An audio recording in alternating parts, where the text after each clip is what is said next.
ಎಲ್ಲರಿಗೂ ನಮಸ್ಕಾರಗಳು. ನಾನು ಈ ವಿಡಿಯೋದಲ್ಲಿ ಪರಿಸರ ಮಾಲಿನ್ಯಕ್ಕೆ ಸಂಬಂಧಪಟ್ಟ ಹಾಗೆ ಒಂದು ಪ್ರಬಂಧವನ್ನು ನಿಮಗೆ ಹೇಳ್ಕೊಡ್ತೀನಿ. ಇದು ಕಲಿಕೆಯಲ್ಲಿ ಹಿಂದುಳಿದಿರುವ ಹಾಗೂ ಸಾಧಾರಣ ಕಲಿಕೆಯ ವಿದ್ಯಾರ್ಥಿಗಳಿಗೆ ಅನ್ವಯವಾಗುವಂತಹದ್ದು.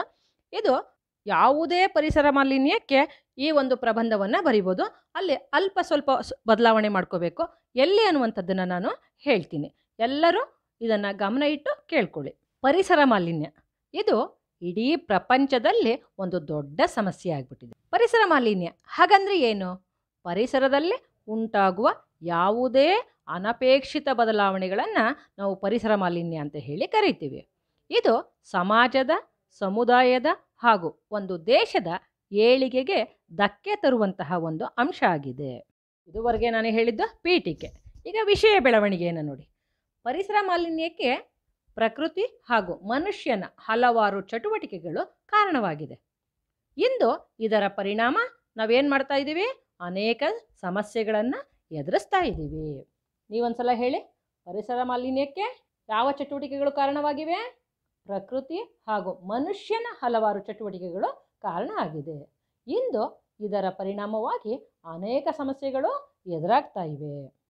ಈ ಪರಿಸರ ಮಾಲಿನ್ಯಕ್ಕೆ ಕಾರಣಗಳೇನು? ಹೆಚ್ಚುತ್ತಿರುವ ಜನಸಂಖ್ಯೆ, ದಿನೇ ದಿನೇ ನಗರ ಪಟ್ಟಣಗಳು ಬೆಳೆಯುತ್ತಿರುವುದು, ಹೆಚ್ಚುತ್ತಿರುವಂತಹ ಕಾರ್ಖಾನೆಗಳು ಮತ್ತು ವಾಹನಗಳು, ಕೃಷಿಯಲ್ಲಿ ಹೆಚ್ಚು ಹೆಚ್ಚು ರಾಸಾಯನಿಕಗಳ ಬಳಕೆ ಮಾಡ್ತಾ ಇರುವಂಥದ್ದು, ಅರಣ್ಯ ನಾಶದಿಂದ ಮಳೆ ಹಾಗೂ ನೀರಿನ ಮೂಲಗಳು ಕಡಿಮೆಯಾಗ್ತಾ ಇರೋದು. ಇಲ್ಲಿ ಪರಿಸರ ಮಾಲಿನ್ಯಕ್ಕೆ ಕಾರಣಗಳು ಅಂತ ಹೇಳಿ ಕೊಟ್ಟಾಗ ಇದನ್ನೇ ಬರೀರಿ ನೀವು. ಜಲಮಾಲಿನ್ಯ ಅಂತ ಕೊಟ್ಟಿದ್ರೆ ಜಲಮಾಲಿನ್ಯಕ್ಕೆ ಕಾರಣಗಳು ಅನ್ನುವಂಥದ್ದನ್ನು ಇದೇ ಅಂಶಗಳನ್ನು ಬರೀರಿ. ವಾಯು ಮಾಲಿನ್ಯಕ್ಕೆ ಕಾರಣಗಳು ಅಂತ ಹೇಳಿ ಇದೇ ಅಂಶಗಳನ್ನು ಬರೀರಿ. ಈ ಒಂದು ಸಣ್ಣ ಬದಲಾವಣೆಗಳನ್ನು ನೀವಿಲ್ಲಿ ಮಾಡ್ಕೊಳ್ಳಿ. ಪರಿಸರ ಮಾಲಿನ್ಯದ ಪರಿಣಾಮಗಳು ಅಂತ ಹೆಡ್ಡಿಂಗ್ ಹಾಕ್ಬಿಟ್ಟು ಈ ಒಂದು ಅಂಶಗಳನ್ನು ಬರಿತಾ ಹೋಗಿ. ಮಾನವನಿಗೆ ಅನೇಕ ಮಾರಣಾಂತಿಕ ರೋಗಗಳು ಉಂಟಾಗುತ್ತವೆ. ವಾತಾವರಣದಲ್ಲಿ ಶುದ್ಧ ವಾಯು, ಜಲದ ಕೊರತೆ ಹಾಗೂ ಓಝೋನ್ ಪದರದ ನಾಶ ಆಗುತ್ತೆ. ಅರಣ್ಯ ನಾಶದಿಂದ ವನ್ಯಮೃಗಗಳ ನಾಶ, ಮಳೆಯ ಕೊರತೆಯಿಂದ ಬರಗಾಲ ಉಂಟಾಗುತ್ತೆ. ಇದರ ಪರಿಣಾಮವಾಗಿ ಸಮಾಜದ, ದೇಶದ ಪ್ರಗತಿಯಲ್ಲಿ ಹಿನ್ನಡೆ ಉಂಟಾಗುತ್ತೆ. ಈ ಅಂಶಗಳನ್ನು ನೀವು ಯಾವುದಕ್ಕೆ ಬರೆಯೋದು? ಪರಿಣಾಮಗಳು. ಯಾವುದರ ಪರಿಣಾಮಗಳು? ಪರಿಸರ ಮಾಲಿನ್ಯದ ಪರಿಣಾಮಗಳು, ಅಥವಾ ಜಲಮಾಲಿನ್ಯದ ಪರಿಣಾಮಗಳು, ಅಥವಾ ವಾಯು ಮಾಲಿನ್ಯದ ಪರಿಣಾಮಗಳು. ಇದನ್ನು ಹಾಕ್ಬಿಟ್ಟು ಈ ಪಾಯಿಂಟ್ಗಳನ್ನು ನೀವು ಬರೀರಿ. ಪರಿಸರ ಮಾಲಿನ್ಯ ತಡೆಗಟ್ಟಲು ಪರಿಹಾರಗಳು ನೋಡಿ. ಯಾವ ಪರಿಹಾರಗಳು, ಯಾವ್ಯಾವ ಅಂಶಗಳನ್ನು ಬರಿಬೋದು? ಜನಸಂಖ್ಯಾ ಸ್ಫೋಟವನ್ನು ತಡೆಗಟ್ಟುವುದು, ನಗರೀಕರಣಕ್ಕೆ ಸಾಧ್ಯವಾದಷ್ಟು ತಡೆಯೊಡ್ಡುವುದು, ಕಾರ್ಖಾನೆಗಳನ್ನು ಪರಿಸರ ಸ್ನೇಹಿಯಾಗಿಸುವುದು, ಇದಕ್ಕಾಗಿ ಕಾನೂನುಗಳನ್ನು ಜಾರಿಗೊಳಿಸುವುದು. 3ನೇ ಪಾಯಿಂಟ್ ಏನು? ಅರಣ್ಯ ನಾಶವನ್ನು ತಡೆಗಟ್ಟಿ ಗಿಡ ಮರಗಳನ್ನು ನೆಟ್ಟು ಬೆಳೆಸಲು ಪ್ರೋತ್ಸಾಹಿಸೋದು.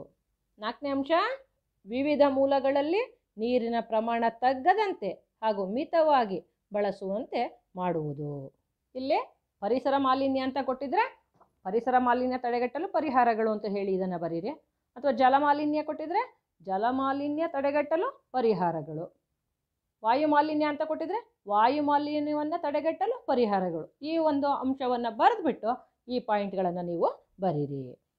ಈಗ ಉಪಸಂಹಾರ ಏನು ಬರಿಬೇಕು? ಇಂದಿನ ಮಕ್ಕಳೇ ಮುಂದಿನ ಪ್ರಜೆಗಳು ಎಂಬಂತೆ ವಿದ್ಯಾರ್ಥಿಗಳಾದ ನಾವು ಬೀದಿ ನಾಟಕ, ಹಳ್ಳಿಗಳಲ್ಲಿ ಜಾಗೃತಿ ಜಾಥಾ ಮುಂತಾದವುಗಳ ಮೂಲಕ ಇದರ ಬಗ್ಗೆ ಜನರಲ್ಲಿ ಜಾಗೃತಿ ಮೂಡಿಸಿ ದೇಶದ ಅಭಿವೃದ್ಧಿಯಲ್ಲಿ ಪಾಲ್ಗೊಳ್ಬೇಕು. ಈಗ ನೀವು ಪರಿಸರ ಮಾಲಿನ್ಯದ ಬಗ್ಗೆ ಹೇಗೆ ಪ್ರಬಂಧವನ್ನು ಬರಿಬೇಕು ಅನ್ನುವಂಥದ್ದನ್ನು ಈ ವಿಡಿಯೋವನ್ನು ನೋಡಿ ಚೆನ್ನಾಗಿ ಕೇಳಿಸ್ಕೊಳ್ಳಿ, ಅಭ್ಯಾಸ ಮಾಡಿ, ಬರೆದು ಕಲಿತ್ಕೊಳ್ಳಿ. ಧನ್ಯವಾದಗಳು.